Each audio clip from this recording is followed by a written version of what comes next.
I stand at the cemetery gates, white roses trembling in my hands. The security guard shakes his head before I even speak. His parents made it clear I am not welcome here. 3 years have passed since David took his own life, and I still cannot visit his grave. The worst part was not losing him. It was knowing I was the reason he is gone. That night replays endlessly in my mind. Before I share what really happened that night, let me know where you are watching from, and please hit that like button if you believe everyone deserves a second chance. Subscribe because this story gets much deeper than you think, and the ending might surprise you in ways you cannot imagine. My name is Josephine, and I was 28 when everything fell apart. I worked as a marketing manager in Seattle, living what seemed like a perfect life with my husband, David. Our minimalist apartment overlooked the city, decorated with his stunning photography prints hanging on every wall. David was 30, a brilliant software engineer with an introverted personality who found peace behind his camera lens. We met 4 years earlier through a dating app. I was drawn to his quiet confidence and artistic eye, while he loved my outgoing nature and infectious laugh. Our first date lasted 6 hours at a coffee shop downtown. He showed me photos from his weekend hiking trips, and I shared stories about my marketing campaigns. We balanced each other perfectly, or so I thought. Our wedding 2 years ago was intimate and beautiful. David captured every moment through the photographer's lens, but also lived fully in each second. His vows brought tears to everyone's eyes, promising to love me through all seasons of life. I believed we would grow old together in that same apartment, surrounded by his ever-expanding collection of landscape photographs. But somewhere along the way, things began to change. David threw himself deeper into his work, staying late at the office most nights. He would come home exhausted, barely managing conversation over dinner, before retreating to edit photos on his computer. I understood the software industry was demanding, but I started feeling invisible in my own home. Our conversations became shorter and more superficial. Weekend photography trips that once included me became solo adventures. I would suggest date nights or weekend getaways, but David always had deadlines or projects that took priority. The silence between us grew heavier each day, filled with unspoken resentment and mounting loneliness. I joined a gym 3 blocks from our apartment, hoping to fill the empty evening hours productively. That is where I met Ryan, a 35-year-old personal trainer with an easy smile and genuine interest in conversation. He noticed details David had stopped seeing. He complimented my progress, remembered my stories, and made me feel valued again. What started as casual gym conversations evolved into longer exchanges. Ryan would text me workout tips and motivational quotes. Unlike David, who barely looked up from his laptop when I spoke, Ryan gave me his complete attention. He asked about my day, my dreams, my frustrations with genuine curiosity. I found myself sharing thoughts I had stopped voicing at home. David began noticing my increased phone usage, but never confronted me directly. Instead, he would glance at my screen when notifications appeared or ask vague questions about my newfound dedication to fitness. His suspicion was evident, but his passive approach only pushed me further away. I started putting my phone face down during our quiet dinners, which only made the silence more uncomfortable. Our last peaceful conversation happened on a Sunday morning over coffee. David mentioned wanting to plan a vacation to Yellowstone for his photography. I agreed enthusiastically, genuinely excited about reconnecting away from our daily routines. But that trip never happened. Within 2 weeks, our marriage would be completely destroyed by choices I made in moments of selfishness and emotional weakness. The texting with Ryan escalated quickly from fitness advice to personal conversations about our lives, dreams, and disappointments. I told him about feeling neglected in my marriage, while he shared stories about his recent divorce and starting over at 35. These conversations felt therapeutic at first, like having a friend who truly understood my situation. Ryan suggested we meet for coffee after my Saturday workout sessions. I justified this as innocent friendship, telling myself that David would not even notice my absence, since he spent most Saturdays editing photos anyway. Our coffee dates became the highlight of my week. Ryan listened intently as I vented about David's emotional distance, validating feelings I had been suppressing for months. During one of these coffee meetings, Ryan placed his hand over mine and said, "You deserve someone who actually sees you, Josephine." That touch sent electricity through my entire body. I had not felt desired or appreciated in so long that his attention became addictive. I knew crossing that line would be wrong, but the loneliness in my marriage had created a void I desperately wanted filled. I started creating elaborate alibis to spend more time with Ryan. I told David about fake overtime projects requiring weekend work or fabricated girls' nights out with college friends. Each lie came easier than the last, building a web of deception that grew more complex daily. I was living a double life, rushing home from secret meetings to cook dinner and pretend everything was normal. The physical affair began 3 months after we met. Ryan had reserved a hotel room downtown, claiming we needed privacy to talk without interruption. I knew exactly what would happen when I walked through that door, but I convinced myself this was what I deserved after feeling invisible for so long. The guilt was overwhelming, but the attention and passion were intoxicating. David began finding inconsistencies in my stories. He discovered credit card charges from restaurants I claimed never to have visited. My phone was constantly buzzing with messages I would quickly silence or delete. When he asked direct questions about my whereabouts, I became defensive, accusing him of being controlling and paranoid. His attempts to save our marriage became more frequent and desperate. David surprised me with dinner reservations at the restaurant where we had our first anniversary. He cleaned our entire apartment and filled it with candles, hoping to recreate our early romance. But I was so consumed with guilt and excitement about my secret relationship that I barely participated in his efforts. Ryan began pressuring me to leave David entirely. He argued that staying in an unfulfilling marriage was cruel to both of us. Life is too short to waste on someone who does not appreciate you, he would say. These conversations made me consider divorce, but I was terrified of disappointing our families and admitting failure after such a short marriage. David planned one last attempt to reconnect during a family dinner with his parents. Margaret and Thomas had always been kind to me, treating me like the daughter they never had. That evening, I had to act completely normal while my phone buzzed constantly with messages from Ryan. David watched my behavior carefully, noting how distracted and uncomfortable I seemed around his family. The lies were becoming impossible to maintain. I was exhausted from managing two completely different versions of myself. At home, I was the distant wife making excuses for my absence. With Ryan, I was the passionate woman finally getting the attention she craved. I knew this double life could not continue indefinitely, but I was too addicted to the excitement to stop voluntarily.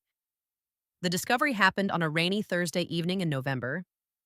I told David about another fake work meeting, but instead met Ryan at our usual downtown hotel.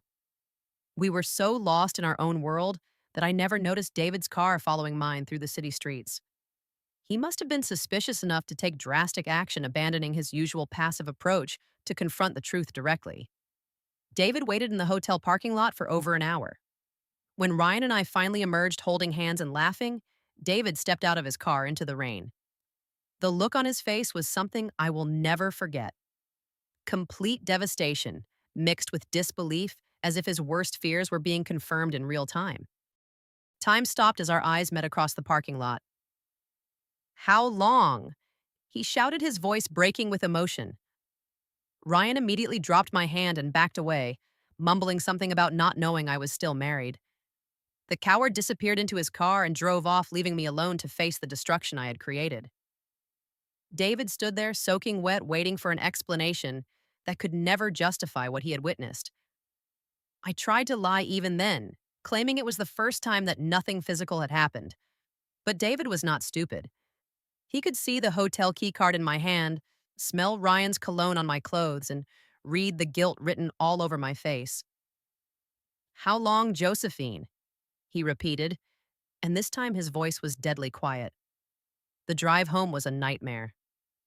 David sped through red lights while I followed in my car, desperately calling his phone. He would not answer, and I could see his hands shaking on the steering wheel through his rear window. I knew our marriage was over, but I was not prepared for the complete destruction that was about to unfold. Our apartment became a war zone. David threw his camera equipment into bags while screaming questions I could not answer honestly. How many times had I betrayed him? Did I ever love him at all? Was our entire marriage a lie? I begged him to stay and talk, but he was beyond reasoning.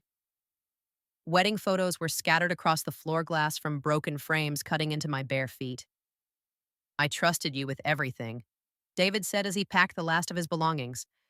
I gave you my whole heart and you threw it away for some guy at a gym. His words cut deeper than any physical pain I'd ever experienced. I tried to touch his arm, but he pulled away like I was poison. The neighbors were definitely hearing our fight through the thin walls, but I did not care about anything except stopping him from leaving. David went to stay with his parents that night. Margaret called me the next morning, her voice cold and controlled. He told us everything, Josephine. Do not contact our family again. The phone went dead, and I realized I had lost not just my husband, but the only real parents I'd ever known since my own died in a car accident years earlier. For 3 agonizing days, I tried everything to reach David. I sent texts begging for forgiveness, left voicemails promising to change, and even drove to his parents' house only to find the curtains drawn and no one answering the door. Friends who knew about the affair stopped returning my calls. My world was collapsing, but I still believed we could work through this somehow. On the 4th morning, Margaret called again. This time, she was sobbing uncontrollably. He is gone, Josephine. David hung himself in our garage last night. He left a note saying he could not live knowing he was not enough. The phone slipped from my hands and shattered on the kitchen floor. In that moment, I knew I had not just lost my husband. I had killed him. The funeral was closed to me. I watched from across the street as hundreds of people gathered to mourn the gentle, talented man I had destroyed. His photography colleagues, college friends, and extended family all knew what I had done. Some glared at me through the church windows, while others simply looked away in disgust. I was completely alone, drowning in guilt that threatened to suffocate me entirely. The 6 months after David's death were the darkest period of my life. I lost my job due to poor performance, unable to concentrate on anything except the replay of that horrible night. Weight fell off my body as I stopped eating regularly, surviving mostly on coffee and guilt. Sleep became impossible without prescription medication, but even then, nightmares of David's final moments would wake me screaming. Our Seattle community turned against me completely. Neighbors who once waved cheerfully now crossed the street to avoid contact.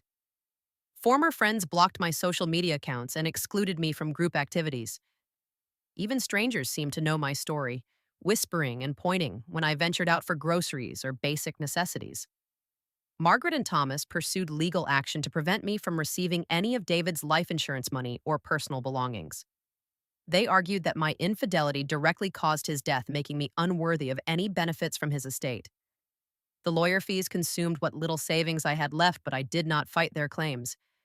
Deep down, I agreed that I deserved nothing from the man I had destroyed.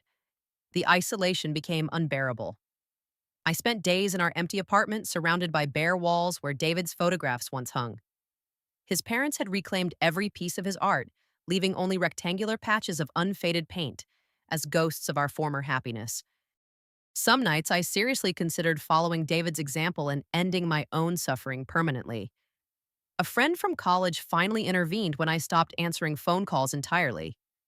She found me on the living room floor, surrounded by empty wine bottles and David's suicide note, which I had somehow obtained from the police investigation. She immediately drove me to the emergency room, where doctors evaluated my mental state and recommended intensive therapy. Dr. Sarah Martinez specialized in complicated grief, particularly cases involving guilt and trauma. Our first session was brutal. She forced me to confront the reality that David's death was a consequence of my choices, but also helped me understand that healing was still possible. You cannot bring him back, she said gently, but you can honor his memory by becoming someone worthy of the love he gave you. Group therapy introduced me to other widows and widowers dealing with different forms of loss. Hearing their stories of car accidents, cancer, and sudden heart attacks made me realize that death brings devastating pain regardless of circumstances. However, I was the only one whose actions had directly contributed to my spouse's suicide, which created additional layers of shame and isolation within the group. The breakthrough came during my 4th month of therapy when Dr. Martinez challenged me to write a letter to David's parents. Not asking for forgiveness, but taking complete accountability for my actions and their consequences. The process was excruciating, forcing me to examine every selfish choice that led to that hotel room and David's ultimate despair. I started volunteering at a local nonprofit organization that helped domestic violence victims rebuild their lives. Initially, this was just therapy homework, but working with women who had survived genuine abuse put my own situation into perspective. These women had been victimized while I was the one who had caused victimization. Yet many of them showed me kindness and understanding that I had not experienced in months. The suicide prevention hotline became my next volunteer commitment. Training involved learning about warning signs I had completely missed in David's final weeks. His withdrawal changes in eating habits and giving away personal belongings were all classic indicators that I had been too self absorbed to notice. This knowledge was painful but necessary for my healing process. After 8 months of intensive therapy and volunteer work, I felt ready to take concrete action to honor David's memory. I established the David Memorial Photography Scholarship at our local community college using money from the sale of our apartment and my grandmother's inheritance. This scholarship would help aspiring photographers pursue their passion the way David never got to fully explore his. I also started a blog documenting my journey through infidelity, suicide loss, and recovery. The writing was therapeutic, but more importantly, it reached other people struggling with similar guilt and grief. Comments from readers showed me that my story was helping others avoid making similar mistakes or cope with comparable losses. The most difficult step was requesting a meeting with Margaret and Thomas through a legal mediator. I did not ask for forgiveness or try to minimize my responsibility. Instead, I presented evidence of the positive changes I had made and requested supervised visits to David's grave once per month. The meeting was incredibly tense, but they could see that my remorse was genuine and backed by concrete actions. After 2 years of consistent therapy, volunteer work, and community service, Margaret agreed to limited grave visits. She would accompany me once monthly, ensuring I behaved respectfully and did not disturb other families. These visits were awkward and painful, but they allowed me to speak directly to David and update him on the lives being helped through his memorial scholarship. My relationship with Jake began slowly and carefully. He was a colleague from the domestic violence nonprofit, a licensed grief counselor who understood the complexity of my situation. Unlike my relationship with Ryan, which was built on excitement and escape, my connection with Jake was based on honesty, shared values, and mutual growth through helping others. The photography scholarship has now helped 12 students pursue their artistic dreams at community college. Several have gone on to four-year universities or successful photography careers. Each graduation ceremony fills me with bittersweet pride, knowing that David's passion continues inspiring others even after his death. Margaret still does not forgive me, and I no longer expect her to. However, she acknowledges that I have genuinely changed and that my efforts to honor David's memory are sincere. We will never be close again, but we share a mutual commitment to ensuring his legacy continues through positive action rather than destructive guilt. Today, I work full-time at the nonprofit organization and have helped over 50 women escape abusive relationships and rebuild their lives. Some of them know my story, and several have told me that my honesty about infidelity consequences helped them make better choices in their own marriages and relationships. The blog has grown into a support community for people affected by suicide after infidelity. We provide resources, share stories, and offer hope to those drowning in similar guilt and grief. Mental health professionals often refer clients to our community because traditional grief support groups do not always address the unique complexities of suicide loss involving betrayal. I still visit David's grave monthly, always bringing fresh flowers and updates about the scholarship recipients. Margaret no longer accompanies me, trusting that I will behave appropriately.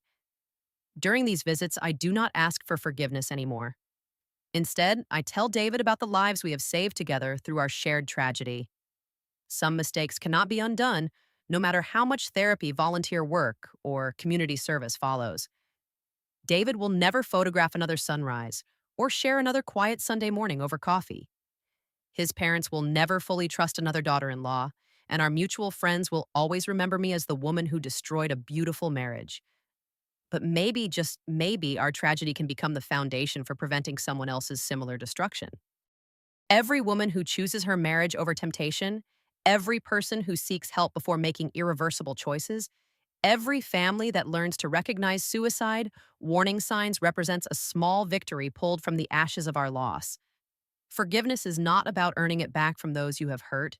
It is about becoming someone who no longer needs external validation to live with purpose and meaning. I will always carry the weight of David's death, but that weight now motivates positive action rather than destructive self pity. I still talk to him during those monthly visits, not seeking forgiveness anymore, but sharing the ongoing impact of his memory. Love means honoring someone by becoming better, not by drowning in guilt that helps nobody. That is the hardest lesson I have learned and the most important one I can share. Have you ever faced a situation where your choices hurt someone you loved? How do you think people should rebuild their lives after causing irreversible harm? Please share your thoughts in the comments below. Hit the like button. If this story made you think differently about second chances, and subscribe for more real life stories about healing after tragedy. Share this video with anyone who might benefit from understanding that redemption is possible, even after the worst mistakes. Thank you for listening to my story with open hearts, and I wish you all the wisdom to choose love over selfishness in your own relationships.